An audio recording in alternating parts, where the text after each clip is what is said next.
Kia ora, and welcome to the Maxim Institute podcast. My name is Jason, and I'm the Communications Manager at Maxim Institute. Today, we are celebrating the release of the latest edition of our annual magazine, Flint Steel. This latest edition, Volume 9, is available right now at flintandsteelmag.com. As soon as you're finished listening to this podcast, you can jump over there and order to read over the summer. This year's edition is all about houses and homes. Aotearoa, the land of the long white cloud, home to over 5 million people. But there's trouble here, a housing crisis on multiple fronts. We're told that we don't have enough houses. We can't seem to build them fast enough. Why? On top of that, not enough people can buy their own homes to get their foot onto the property ladder. We're crammed into cities with poor public transport and subpar infrastructure. This latest Flint and Steel explores all these issues and more. We ask some necessary questions. How did we get to this place? How can people achieve their dream of home ownership and retain their sanity? How might we repair the construction industry? What about global supply chains? How does our desire for land and place need to be tempered? What's it like to be homeless? Can we, or should we, change our culture so that we don't desire so much space? In many ways, we are ultimately trying to answer the question, what is home? On the 6th of December, we held an amazing launch event for the magazine. We hosted author Josie Pagani, whose article, entitled The Place We Call Home, is a wonderful exploration of what it means to have a home. She was in conversation with our executive director, Tim Wilson, and took questions from the audience. We hope that you enjoy this recording and get a sense of the great atmosphere in the room. We also hope that you'll head over to the website flintandsteelmag.com and grab yourself a copy of the latest edition of Flint and Steel, All Roads Lead to Home. The piece that you've written for us, as I was reading it, it not only informed me and made me think, but it made me feel, and that's a rare ability in writing. I wonder if you could begin the conversation that we're going to have. We want to talk about what it is that's unique about our attitude to homes, housing, and land in Aotearoa, New Zealand. But we're going to come at it by leading off Josie's piece. And Josie, I wonder if you would read some of that piece that you wrote, and that will get us started in this conversation. Now, before you jump in, I do want to say there are two phases to this. So Josie and I will talk, and then you, Josie, and I will talk. So think of questions. There'll be a Q&A afterwards, and that's where... And don't be afraid of curly questions, because you have someone here who can think on her feet. So the curlier, the better. There may even be a prize. I thought you said girly then. I was no. I must learn. See, this is the broadcasting thing. It's like you're not enunciating. I curly with a C. So please, Josie, if you would begin. Well, kia ora everybody, and thank you for having me. It's absolutely lovely to be here. I think what you do with Flint and Steel, and I didn't realise the origin of that, the sparks, and I love that, because debate, and we've been talking about this around the room, debate is so hard at the moment, to have a really honest debate where you play the ball, not the man. And I think what you guys do with this is you give people like me permission to think about some big ideas that you don't usually get time for, and it's so valuable. I really value it, because, you know, when you said, we want you to write something about home, I was thinking, I've got nothing to say about that. 3 waters, yep, co-governance, RNZ, TVNZ merger. But then when I sat down and really thought deeply about it, and you kind of, pray about it really, and try and understand what this concept of home and house means. And suddenly there was just this well of stuff. And then I Google as well, which is always a mistake. So a lot of the facts in this, I hope, are true, because I Googled the origin of the word home and the origin of the word house. But yeah, and I must say, I did once Google for RNZ when I had to do a Jim Morris show about, I wanted to say, what have you been thinking about for the week? And I said, I've been thinking about national anthems and how violent the words are and how awful. And I said, for example, and I then read a clip from the Israeli national anthem and the Palestinian national anthem, and I got them round the wrong way, because I Googled it. Oh, way to establish your credibility, So Josie. anyway, sorry about that. So Googling is not a good research tool. Anyway, I thought I'd start just by reading a personal clip from this, and then we'll talk. And I'm looking forward to all of us talking, actually. So this is a bit about home may exist primarily in our imaginations. I grew up in a small Cotswold village in the UK. We were the only outsiders. London was as foreign to my village friends as New Zealand. I never doubted I belonged. Memories of your childhood home echo through your life like a dream, even if the years were unhappy. I can smell the fresh leaves and the loamy soil of the blackberry bushes where we hid in games, and the dusty taste of the air in the tight tunnels we built in the hay bales. We experience our childhood homes physically. Emotions are remembered as smells, tastes, and textures. This year, I returned to the village. My old best friend and I went looking for our childhood camp in an abandoned pigsty. As kids, we'd found an old carpet, stacked up some books from our bedrooms, and laid out an old tea set to make our camp look more like a home. 40 years later, the oversized Alice in Wonderlands that we were, we stick our big heads through the door of our rediscovered sty. Everything is exactly as we left it 40 years ago. A plastic teacup has fallen to the ground.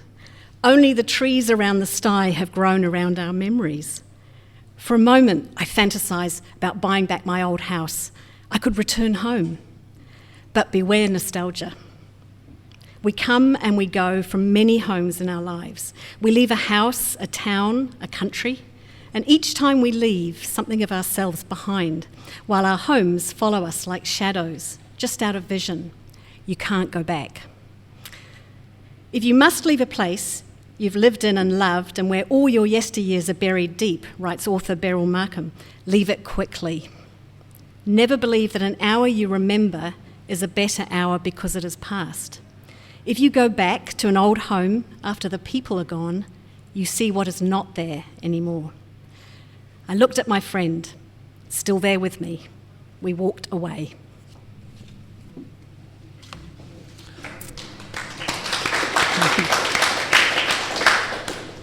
And a great evocation of that sense of a home being a place of relationship and belonging. What is it then that makes a house? As against a home. That's interesting, isn't it? Because when I Googled, the definition of house comes from this Old English word hus, and it relates to the word to hide. So, hiding is a temporary thing, right? So a house is actually a temporary thing. I think the real question is what makes the home, and home is, the Old English word is ham. And, it was a permanent structure. And for some bizarre reason, this was a fact, I delved into this, but temporary structures tend to be round in history and civilization, and permanent structures tend to be square. And I couldn't find any explanation as to why that would be, except that a round structure maybe looks like a tent or a temporary structure. But what makes a house? I mean, because it is very physical, isn't it? And I guess for all of you here, if you think about your childhood home, you immediately think about the physical nature of it. Because as adults we don't tend to hide in the wardrobe or roll around on the floor, So you really do inhabit your home and your house as a child, and I do think that sort of essence of home you carry with you, even, and as I say, even an unhappy home. This isn't about just having a happy home, because I think it's interesting that home can be outside of the house as well. It can be the village, or it can be a sense of where your marae is, or your kind of your history, your ancestry, or just your land. So it's a place in a sense of nourishment, whereas, say, a house is a place where you conceal yourself in. Yeah, I thought that was really interesting, that the origin of the word house relates to hide. And the other... and also the other... Sorry, I might be going to cut your lunch, but you also... You can cut my lunch. It refers to animal hide. You're so much nicer when you're not on the radio. Usually we're arguing. So polite. No, carry on. Cut my lunch. Okay, well, now it seems that I have to be more impolite is the mechanism I'm getting. No, but it's also, I think there's a reference in your piece to animal hide. So where something, there's a sense of deadness in a house where there's life in a home. Yes, and again, the reference to hide and animal hide, again, ancient civilization, we used to hide in the animal fur. And that sense of permanence in a home. I mean, when you think about home, it isn't just the house, as I say, and I think that's something, that need to belong is something deeply embedded in us as humans. And you might find it in a church community. You might find it in, I was curious about the Japanese apartment structures, where there's tiny apartments in Japan, and the living areas are often communal.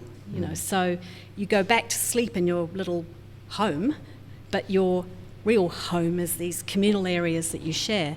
And certainly I think we've lost a lot of that sense of communal living together and belonging, haven't we? I mean, people don't go to church in the way that they did. They don't join sports clubs in the way that they did. There's an epidemic of, certainly in the United States, which may be a precursor for countries like New Zealand, there's a well-documented epidemic of loneliness and mental illness that is predicated on that loneliness. And the polarisation that we're all living through now, this era of such divisions and kind of tribal politics, I mean, that's a lot about it too, right? Because when like when I go to Mass, I've got Jim Bolger in front of me or behind me, and Harry, who lives in a container shed down the road, and we're all in a line and we're all equal and we're all butting up against each other, and you don't get exposed to people who are not like you as much as you did physically, and we all get stuck in the sort of social media holes. And I think that's a real problem, and I'm not sure what we do about that, really. A problem that I think and certainly Maxim has done research on the constitutional ramifications of COVID response, which has produced increased polarisation. I thought it was really interesting in your piece where you talk about the effect the homeless in the capital city, the effect they experienced when the protesters were in Parliament. Can you tell us all a bit more about that? Yeah, I mean, was there anyone here who was at the protests in any capacity? You don't have to declare your reason for being there. But did anyone see it physically? Yeah. And the thing that you noticed was what a community it was, right? And the real revelation to me was that the homeless in Wellington, and you kind of you get to recognise the same people who are living on the streets. They gravitated to the protest where they were fed, they got free clothes, but more than that, they had a sense of being accepted and belonging somewhere. And a lot of the, City Mission, a lot of the homeless organisations were saying instantly it was like homelessness solved in Wellington for the month of the protests. Now, regardless of what you think of the protests and what happened, that is something we should learn from. How is it that they had that huge sense of belonging? What do you think was at the heart of that? What was it that they were drawn to? Acceptance. There were no questions. It was just like, yep, come in, you're part of us. And without even thinking it, without even overthinking it, which what we're all meant to be doing. But it was just that sense, I think, of being unconditionally accepted, no questions. And that's what doesn't happen usually. So usually you're on the streets and people walk by and, you've got the City Mission and others coming in, but suddenly they had a role to play. They were helping to peel the potatoes or, it was hysterical. I mean, only in New Zealand would you have a political protest where you're planting basil. And I think that's a good sign. It's a good sign, yeah. And I walked through the protests every day on my way to work, and the thing that struck me, apart from the sense of sort of community, was how working class it was. And so when the demonising of people in the protests, and yes, it ended very badly, and there was a lot of, on the fringes, there was a lot of nasty stuff. But the idea, you and I were talking about this earlier today, the idea that that was a protest of white supremacists. Well, you know, those white supremacists did a pretty good haka. It's so true, and I think you know that we're talking about a place of belonging. When that is torn away, people search for belonging in other areas, in other modes, and so that's, you know, in the sense of that polarization that we're discussing occurs because people want to be somewhere, and they want to be somewhere where they feel safe. I know I'll feel safe around people who agree with me all the time. Well, that's not actual safety. That's a different thing. That's almost that's a kind of infantilism. So I think I was really interested in your view as someone who and the other aspect of this is we actually, for Flint and Steel, we went and interviewed homeless people living on the streets of Wellington, and it's fascinating. I guess I learned this because I used to live in town, and I would often talk with homeless people, and their stories were always compelling. They were always honest, unless it involved money, but that's another story. But also they were somewhat shaming, because you think about, you know, it's like we live in a society where the homeless will find refuge in a protest. There's something wrong here and we need to fix it. I want to pull back a little bit to the New Zealand attitude to houses and housing, because it's not just a place of belonging or a place of concealment, it's an investment, Josie. Yeah, so to go back even further, I think for all of us, you know, as New Zealanders, but particularly I think European immigrants who came, you know, in the 1840s, that there was a real drive to leave the crowded houses and, you know, tenement buildings and pollution, horrible. Yeah, and we were all descended. European New Zealanders are all descended from despair. You know, the son that doesn't inherit, you know, the wealth. So there was a real desire to come out. The idea of having a quarter acre was just built into the DNA of why you were coming to New Zealand, because you didn't have to be a farmer to have a quarter acre and grow your own veggies and feel like you had a bit of land. So I think that sense of having a house and land is really deeply embedded in us as New Zealanders. But yeah, it's become something that is also an investment. Like, you know, I mean, we live in a little lifestyle block up in Kapiti, and we've got, you know, over 15 years we've had chickens, sheep, horses, a cow. We've managed to kill most of them because we're really bad at it. But I do think that not the horse. Did you eat them? We did eat the sheep, yeah, okay. And the sheep had lambs, which they do apparently if you leave them in the field. And they had the lambs, and I brought the kids out young, and they were so cute, and we named. They said, you can name the lambs, and they named them Lucky and Brave, and they were dead by the morning. So, but I do think that feeling of wanting to have a bit of land is so important to us. But you're right, yeah. I mean, housing has now become investment, and there's I think housing is our kryptonite. It's actually at the core of all our problems in New Zealand, whether it be the fact that money people invest in housing isn't going to the productive sector, it's not investing in new businesses and innovation and so on, it's going into housing. But also inequality, the fact that, you know, you can't afford to get a house, the renting. We don't have a culture of renting like in the UK, where you can rent for your life and you rent a really nice house.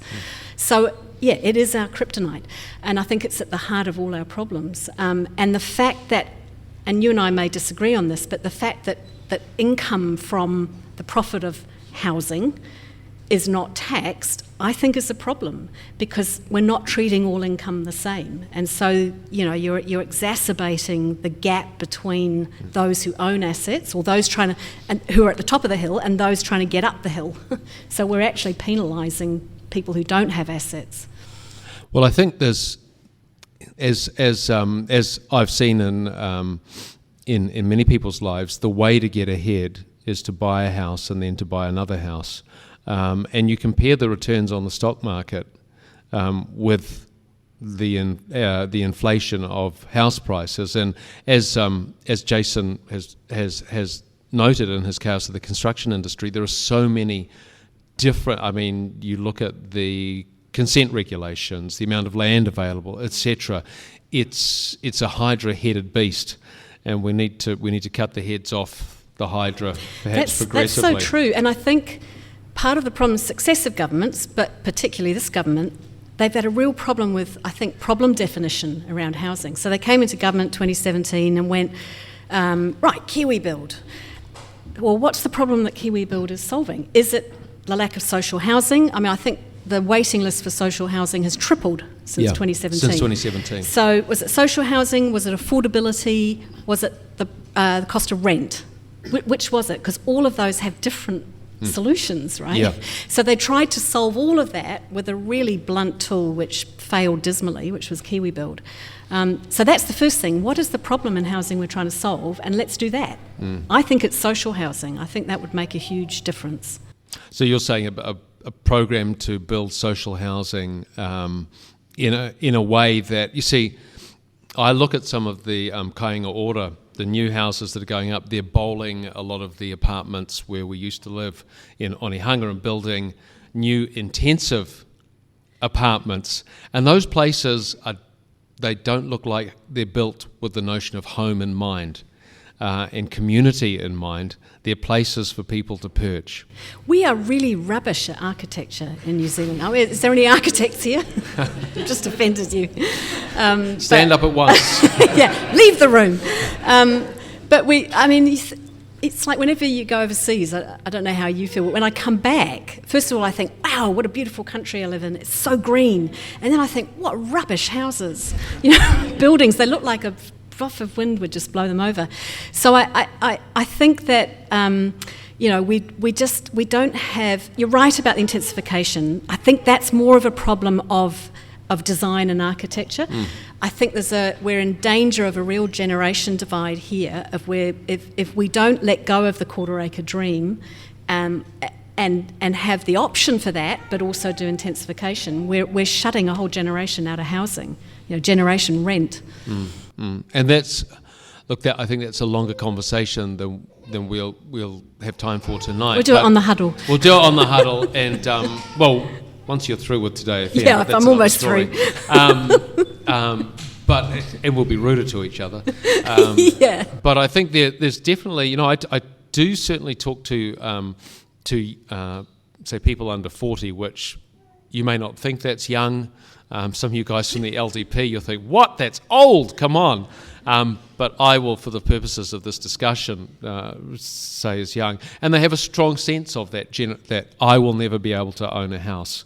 And there's a kind of futility and a loss of, or a hopelessness that prevents them advancing in their lives. So when you don't feel hopeful about the future, you won't make decisions based on, you'll say, well, maybe do I need to get married? Do I need to have kids? I don't feel optimistic about the future. And I hate to break it to you, but you've got 4 children now, Tim. If you realise, I've got 3. I'm well aware I've got 4 children. And I'm thinking, how do I help 3 children get a house? And another interesting point about that, which I thought was really struck me, blimmin' tragic actually, that through the MIQ phase, where we were basically shutting out up to 1 million New Zealanders, many of them younger New Zealanders. And I have an old friend who's young, and he's Māori, and he wanted to come back, couldn't get back. He will not come back to New Zealand now because he felt that his home betrayed him. And his sense of having the place that you can come unconditionally. This is my safe place. This is my safe place. This is where I'm accepted for whoever I am, whatever's happened. They've closed the door on me. I will never come home. They have rejected me. That's what MIQ did. Yeah. No, I think, and that also touches on some of the wider note of New Zealanders going abroad to find home. I certainly know that that when I left to go to New York, I wanted to be an internationalist, but You are. I'm not. A decade in New York taught me that I'm actually the thing that I least wanted to admit that I am, which is a kid who grew up in Whanganui. And used to bike no hands along Glasgow Street. Yeah, on my 10 kids don't speed. bike no hands anymore. Okay, so we're all biking home, no hands, all right? Got it. Look, I think you've touched on something which is very important, is the sense of belonging that is a crucial aspect of home. Can you just, I guess, take that, sort of package it up for us? What is it about home? Is it because you said the sense of acceptance? So a home is somewhere that doesn't shut the door on you. A home is somewhere perhaps that contains your memories and your essential relationships from that piece that you read. Is there anything else you would add to that definition of what a home is? That's really good. The only thing I would add to that is writing this piece, I sort of discovered that maybe home is a place we're always going towards. And because we've all had so many homes, and we will through our lifetime, right? And I remember when we bought our house 15 years ago, and there were a couple in their 70s were selling it, and they were going into a retirement village, and I remember just looking at them, and when they handed over the keys, and I just burst into tears because I realised that for them they were leaving the place that they had made home, and it was their home that we were walking into, and we were about to make it our home, and our kids were going to grow up there, and they were absolutely lovely. They felt such a sense of completion about leaving that house. They'd been there for 20 years. Leaving that house, they were ready to move on. And I thought, wow, I hope I'm as ready as that when I have to move on to the next home I have. And so I think, yeah, that sense of home being a place that you're moving towards. So it is something that we carry inside us, I think. The only thing is you can't go back. You can go forward, but you can't go back. Thank you so much, Josie. Well, that's the part where Josie and I talk. Now it's your turn to earn the platters that we've been serving you. I'm just saying. And questions from the floor. And what will happen is we're in a pub, so it's pub rules. You can put your hand up, say your question. I'll repeat it because we're recording this. We're going to do a podcast. And then Josie will answer it, or maybe I might... Or you might answer it. I might misapprehend it and give you an answer myself. Fake news. Yeah, I'll just fake news it, and then we'll do that. So don't all rush to do it, but put your hands up. I want some questions out of you guys. Josie, if you're reflecting on the nature of a home, do you think there would be a meaningful difference if there was a home policy rather than a housing policy? Yes, because no one ever turns up to their local mayor saying, I've got a problem with my housing. Like, people don't talk about infrastructure. They talk about roads and the potholes and the fact they can't get to work on time, and the trains don't run on time. And no one ever talks about housing except in Wellington. They talk about homes. So, yeah, absolutely. So in Wellington, they talk about housing, and everywhere else they talk about homes. Yeah, Wellington has consciously uncoupled from the rest of the country, if you haven't noticed. But yeah, so yeah, I think so. I think that you would start from a sense of what do we need to do for people to belong and for communities to be strong. You'd start from there. I think also there's if you get the language of the question right, you're a bit closer to getting the answer right. And so the word housing is bureaucratese. Yeah. And it's the kind of thing that committees might address, but no one ever goes home to, as you say. And this is something that you also write about, is the bureaucratisation of our political process. Do you want to just unpack that a bit more? Thank you for bringing that up, because that's one of my absolute pet peeves. So fire away, Josie. Here I go, very briefly. Like in the piece, I think I quote, that famous Norm Kirk quote in the 70s, which is just beautiful. I mean, it's to me, it sums up why you would be in politics. Everybody wants someone to love, somewhere to live, somewhere to work, and something to hope for. That was said by a politician. Like, can you imagine a politician saying that today? I mean, to me, he sounds like a Josie, just priest. Be kind. No. I don't even know what you mean by that. So, there's a way in which I think the professionalisation of politics as a career has taken us away from the moral crusade of politics, and that's why the bureaucraties. If you listen to a housing minister now, they'll say, well, we're enabling a transition for our clients to transition effectively from motels to homes or something. So, yeah, I pet peeve about the professionalism of politics. I think it's really undermined the vocation. And it's something certainly that you observe, or I observed the professional politician in the United States, and they are particularly disconnected from their communities because it's a job that takes you away from community, not one that integrates you into communities. And I think that's something for our politics, is that there's a lot of diversity of gender, of ethnicity, and that's fantastic to see. There's very little diversity of opinion in the political sphere, and that's a problem. I disagree. I agree. I disagree with you agreeing. But the problem with that is that you're not butting up against people who come from a different life experience. I remember when I worked for Jim Anderton many years ago, and there was an MP there, John Wright, who I'm sure many of you don't remember, but and he was a panel beater, and we used to call him Dr. Wright, and it was a joke because he was a panel beater. But it was like, how many panel beaters are in Parliament now? They're all lawyers and teachers. Nothing wrong with that. Yeah, so I guess the question is, what's the part that landlords have to play in this matrix? It's hard because I do think there's some very good landlords out there, and I know people, real mum and dad investors who've bought a couple of places or, an investment place, and they're fantastic landlords. The issue, I think, sorry, talking too much.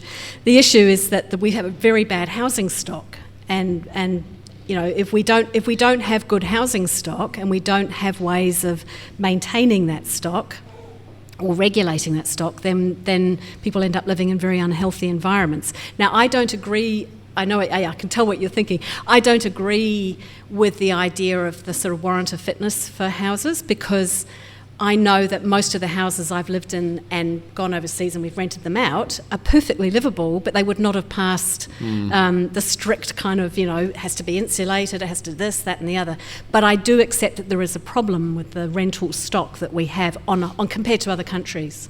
Yeah, look, we're in the position of we have an apartment in town that we rent out, but we're also renting the place that we live in. So we're tenants and landlords. And as a landlord, I would comment that the Healthy Homes Initiative is incredibly onerous and often a box-ticking exercise that has created a whole subcategory of contractors. As a tenant who is worried about living in a damp house, I have a different view. And so I'm torn, if your kids have got runny noses and they're running through the house, you're like, well, who can save me from this? So I haven't worked it out completely either. I'm kind of bipolar on the issue. I think there's a way of creating a culture of renting that's really positive, and certainly in the UK where I grew up, it was very normal to rent for many, many years, if not your whole life. And there are housing trusts, there were really good council houses, it wasn't all the state, and there was good, private sector properties available. And there was a culture of allowing people to rent and make it a home, paint the walls, change things around, do a bit of a renovation, Any more questions? Yes, Judy. Yeah, if I can translate, Judy, that what you're saying is that you had an experience of many different houses in many different geographical locations around the world, but because of the family culture that was created by your parents, everywhere you went felt like home. And when we're trying to address the home housing issue, we're relying too much, we're conflating a house with a home without having that essential ingredient of what is it that is homely, that is nurturing, that is safe, that makes a house a home. Is that a fair? Yeah. I totally agree with that, and I think I end the piece with what it's like to be in my home now, where I came from a very broken home, pretty dysfunctional home, but grew up in a village where the whole village was my home. I had safe places to go all over the village, so I felt like without having the perfect family, I did have a sense of home and safety and comfort. And it's been very important to me in my life to have a strong family unit, and to my husband too, who also had quite a dysfunctional family. And so our kids have, feel that we are the home. So I know that when we do leave our house, and we will one day, that wherever my husband and I set up, tent will be the home for exactly those reasons. But the thing I would add to what you said is that you're right, it's not just the house, it can be the community you're in, or it can be an extended family, or it can be some really strong friendship groups that you grow up around as kids. But that's the problem we need to solve, you're right. I think the emphasis on what separates a home from a house and the essence of those feelings that a functional and happy home is able to generate, the sense of safety, the sense of not being rejected, and to in some measure too, a longevity. This is a place where I can rest. That is the definition of a home. And I think that's why I don't really go into it in detail, but I mean, for some, it's not a house at all. It's a marae, or it's where you feel like, okay, this is where I can be, where I belong. And I lived up in Mutiti, way up north on the marae for, almost a year, and it was that you'd sleep on a different mattress every night. But we went up there permanently for a whole year. But it didn't matter which mattress you slept on, you were still home. You were still somewhere where you were being accepted, where you were being, where you had complete comfort and safety. One more, if it's quick, Dominic. More in this conversation, the more I'm hearing mum and dad in terms of home. So I'm wondering if you could comment on the breakdown of what home means in terms of arguably the breakdown of mum and dad. Yeah, well, I came from a broken home, I think divorces and various other dysfunctional things, and so did my husband. And, I often think about, to personalise that, how did that affect me? And I think it affected me in the sense that I feel like I've spent my whole life trying to find a place I belong, or, adopting other people's families. I did that for a long time too. I was Austrian for a while. Still got my oldest friends in Austria. But so I think if you think about, we've got 400 families in motels at the moment. How the hell did that happen in this country? So the impact on those families there, for instance, will be how can you possibly realise the person that you are and become the person you're meant to be if you don't even have the safety of a family unit or a shelter? But the opportunities that we're losing as a country by not fixing this. And you're right, it's not just about bricks and mortars. It is about, to me, it's about belonging and community. And whether that's in a nuclear family unit or a different kind of family unit, it's still family, right? And you need a family. And as you say, the reason why do we have such mental health problems in New Zealand? Why are we having such an increase in loneliness? And it is that sense of belonging. And I do still think, despite what you said, Judy, I still think that housing is the kind of kryptonite that pulls all of these themes together. It's not that it's the answer, but it's the if we can focus on what the home is, and as you say, Thomas, have a home policy, then we might start making a difference. It sounds like an excellent research project for the Maxim Institute. Oh, can I tell you one thing I did research before, seeing as I did all this research for the article? I found out that income tax was first introduced in New Zealand in 1890, and they didn't define income tax except to say that it's not income from capital, i.e. houses. Whereas in the US, at exactly the same time in history, they passed an act to introduce a tax system, income tax, and they classed all income as equal. So isn't it funny that the things that our ancestors and forebears did, well, for good and bad, affect us now. And we are living with the echoes of that history.